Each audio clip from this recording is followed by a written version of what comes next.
Welcome back, everyone, for another deep dive.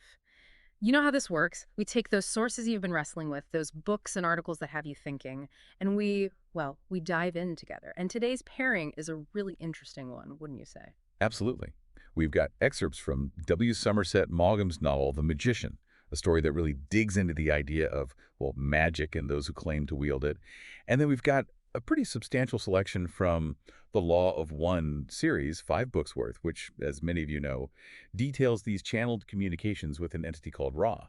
Quite a contrast, right? Oh, for sure. I mean, on the surface, we've got a fictional tale of a magician, a story that explores ambition and power and, well, the darker side of human nature, I suppose. And then we have these metaphysical teachings from Ra, who delves into the nature of reality, consciousness, and this whole idea of spiritual evolution. But, that's the beauty of these deep dives, seeing what happens when we put these seemingly disparate things together.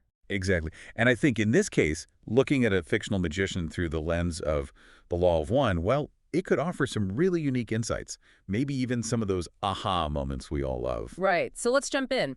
The magician introduces us to this, well, rather striking character, Oliver Hado. How would you describe him based on what we have here in the excerpts? Physically, he's described as fat, almost grotesquely so. He's got these really intense scarlet lips and these piercing blue eyes.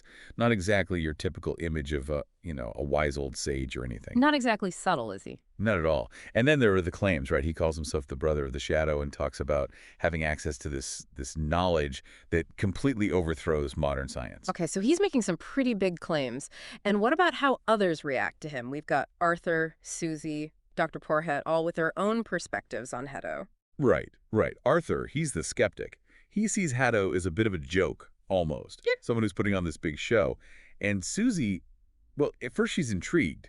She's almost playful in her interactions with him early on. But that obviously changes, and she becomes utterly terrified of him. It's a really disturbing transformation. And Dr. Porho. He tells this anecdote about meeting Alphus Levi, who was this really well-known occultist back in the day. And the point he's making is that Levi, despite his reputation, was just an ordinary-looking guy. It makes you wonder if Haddo's whole presentation is just that, a presentation.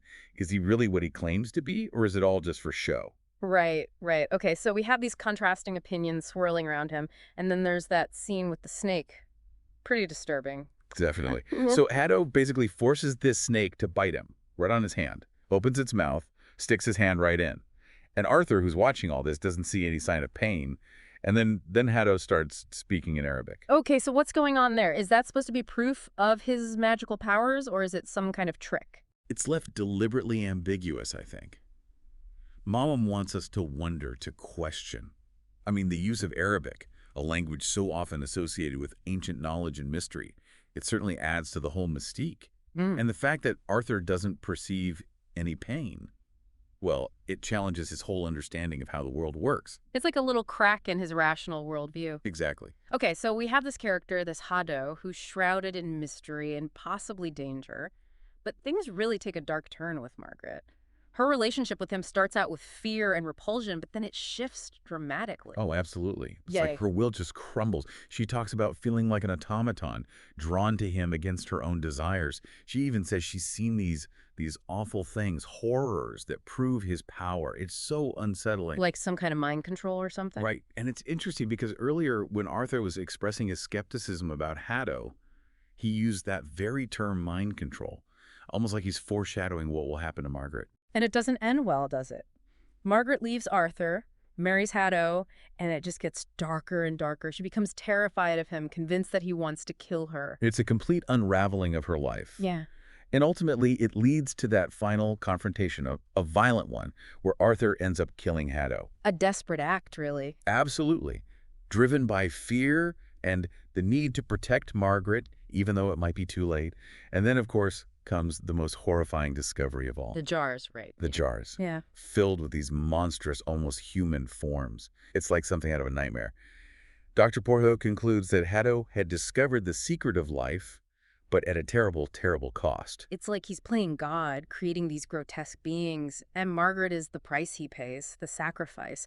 Her beauty and vitality used to fuel his twisted experiments.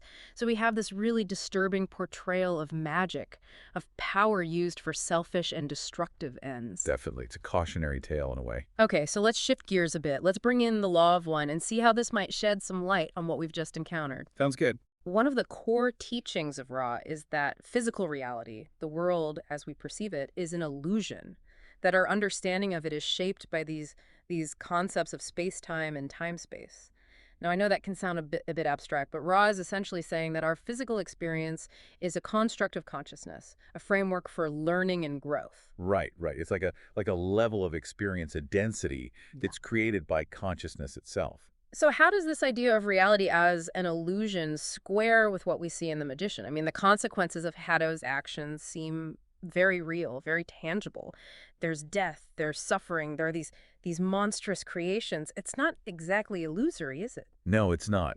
And it's important to remember that Ra isn't saying that this reality isn't real to us. It's just that it's not the ultimate reality.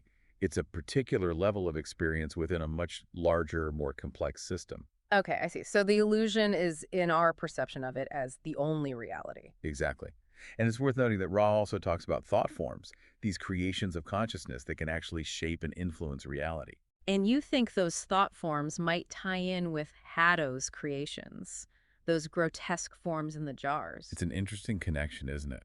What if Hado, through his understanding of these deeper principles, managed to manifest his twisted thoughts into physical form? I mean, it's disturbing to think about, but it would certainly explain a lot. That's a really fascinating interpretation. So maybe his secret of life wasn't about manipulating matter in a scientific way, but about understanding and exploiting these principles of consciousness and manifestation that are described. Possibly. I mean, it's clear that Hado is operating on a level that most people can't even comprehend. All right, let's keep exploring this. The Law of One also talks about these energy centers within the human body, often referred to as chakras. Ra explains that they're vital for the flow of life force and consciousness, and that blockages in these centers can have all sorts of negative effects. Yes, blockages can occur on different levels, spiritual, mental, and even physical. And they can lead to all sorts of imbalances. I'm thinking about Margaret, specifically about how she describes feeling controlled by Hado, like her own will is being eroded. Could that be connected to these energy centers? Could Hado be manipulating them somehow? Absolutely. Rod talks about how these blockages can create a diminished sense of self, feelings of powerlessness, and even a susceptibility to outside influence. It's not a stretch to think that Hado, with his knowledge of esoteric practices, could be manipulating these centers within Margaret, leading to her profound loss of autonomy. So it's not just psychological manipulation, it's almost like he's attacking her on an energetic level. Right. And it's the opposite of what Ra teaches about balancing these centers for spiritual growth and, well, what they call adeptness. Hado's all about domination and control, not harmony and balance. Speaking of which, one of the core concepts in the Law of One is this idea of polarity, this fundamental duality between positive or service to others and negative or service to self. Right. It's this underlying tension between these two forces that drives everything. And Hado, well, it's pretty clear where he falls on that spectrum, isn't it? Oh, definitely. His cruelty, his desire to harm Arthur, those monstrous creations, it all screams negative polarity. It's all about him, about his own power and control, regardless of the suffering it causes. Ray mentions how negative entities often use emotional distortions like anger in really destructive ways. And we see that with Hado, don't we? Oh, for sure. Remember how furious he got when Arthur mocked him? And then how he used Margaret to get his revenge? It's classic negative polarity, using others as pawns in this game of power. Okay, so we've got this idea of negative polarity and the potential for harm. But Rise also talks about the adept, this individual who's achieved a certain level of spiritual development and mastery. The adept has balanced their energies and purified their intentions, using their understanding for the good of others. So does Hado fit that description? I mean, he certainly cultivates an air of mystery and power, inspiring fear in others. He might appear like an adept on the surface, but his underlying motivations and actions are completely out of alignment with what Ra describes. True adeptness is about service, about using one's understanding to help others evolve. Hado's all about himself. So he's like a counterfeit adept, Yeah. a magician maybe, but Good. not in the way that Ra uses the term. Exactly. What about this concept of psychic attack? Ra talks about how negative entities can try to influence or harm those who are more positively oriented. Does that resonate with what happens to Margaret? Definitely. The way she describes feeling controlled, the overwhelming terror, the complete loss of her own will, it aligns with Ra's description of a psychic attack. Remember, Ra says these attacks often target vulnerabilities, trying to destabilize individuals or pull them off their chosen path. And Margaret is clearly vulnerable, both emotionally and, as we've discussed, energetically. It's like Hado sees her vulnerability and exploits it for his own gain. One more thing from the Law of One that I find really fascinating is the concept of the veil. This veil, according to Ra, causes us to forget our true nature and purpose during this third density incarnation, this level of existence that we're currently in. Could this explain why the characters in The Magician, even those like Dr. Porho who are more open-minded, struggle to understand what's really going on with Hado? That's a really interesting point. The veil essentially limits our awareness, keeps us from seeing the bigger picture, the interconnectedness of everything, the underlying energetic realities. So it makes sense that the characters in Mom's story, even when faced with something as extraordinary and terrifying as Hado, would try to fit it into a framework they understand, a framework that's limited by the veil. Like they're missing a piece of the puzzle. Precisely. Okay, so Ra also talks about this idea of harvest, this transition of souls to higher densities of experience.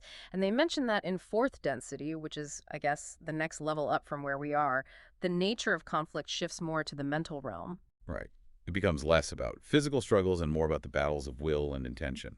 So even though the magician is very much grounded in our third density reality with all its physicality and violence, do you think the themes of power and control that we see play out, especially with Hado and Margaret, could be seen as a kind of foreshadowing of these fourth density challenges? Absolutely. I mean, the struggles for power and control, the manipulation, the psychic attacks, it's all still there in fourth density, just on a different level. And the characters in Mangum's story, their inability to really understand or effectively counter Hado's influence, well, it might highlight the kind of vulnerabilities that we need to overcome as we move into these higher densities. It's like a warning, in a way, a Ah, reminder that we need to develop our mental and spiritual clarity, our resilience, if we want to navigate these more subtle forms of conflict. exactly. Finally, Ra mentions the magician as one of the fundamental archetypes. These are, according to Ra, more than just roles or symbols. They're like these fundamental patterns of energy and consciousness. So how do we understand this in relation to Hado? Could he be seen as some kind of, I don't know, distorted or negatively polarized expression of the magician archetype? I think so. The magician, at its core, probably represents the potential for wielding energy, for understanding and shaping reality. And Hado, well, he embodies that potential, but in a very twisted way. He uses his understanding for selfish and destructive ends, creating these monstrous forms instead of, something beautiful and life-affirming. So he's like a shadow version of the archetype, a cautionary example of what can happen when power is misused. It's remarkable how these ideas from the Law of One, these concepts of energy and consciousness and spiritual evolution, really provide a whole new way of looking at the magician. It takes it from being just a story about a creepy guy with strange powers to something much deeper, something that speaks to these fundamental forces at play in the universe and within ourselves. Absolutely. And I think it highlights the importance of perspective, of how the lens through which we view something can completely change our understanding of it. Of course, we have to remember that these are two very different sources. The Magician is a work of fiction, a story meant to entertain and perhaps to provoke thought.